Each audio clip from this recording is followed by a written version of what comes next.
GCP resources or cloud resources. What are those resources? When you go here and launch any provision, any service, I would say any service, right?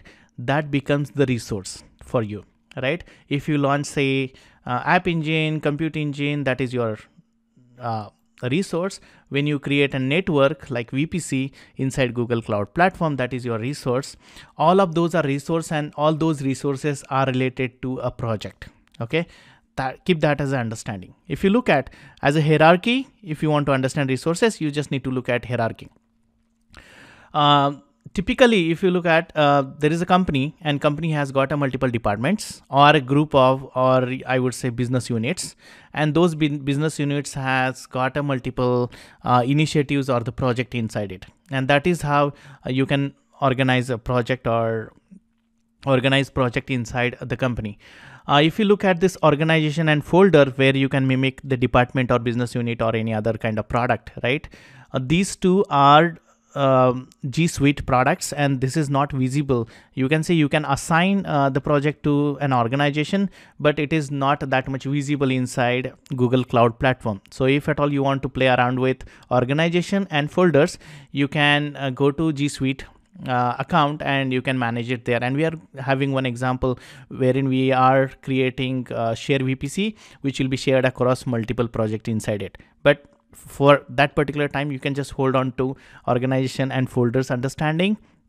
You just need to make an understanding that when you log into a Google Cloud Platform, you can only see project and the resources onwards, or you can control only project and resources. You cannot control the upper part, which is like organization and folders. If I proceed further and try to understand what are the resources and what are those categories, there are global resources, which is accessible, available anywhere in Google Cloud Platform, look like network, disk images, snapshot, and networks. There are some regional resources very specific to that particular region, that is static IP address, and the zonal resource that is only accessible inside the zone, that is virtual machines, VM disk, and all that. Those are like zonal resources which are which resides inside that particular zone. Because if you look at, these are the physical things, right? VM disk or virtual machines, and those are the instances which you launch it inside a particular zone, and those are reside in a particular physical data center, and those are like zonal resources. So there are global resources, regional resources, and zonal resources. The billing happens for the project. If you create a multiple project inside an account, all the resources in that particular project gets a billing based on the project and not based on the way it is provisioned. So you do not have the zonal resource having a different billing account, or a regional resource having a different billing account, or something like that. You get charged, or you get a bill, cloud bill, based on the project, and you can launch any kind of resources inside a project.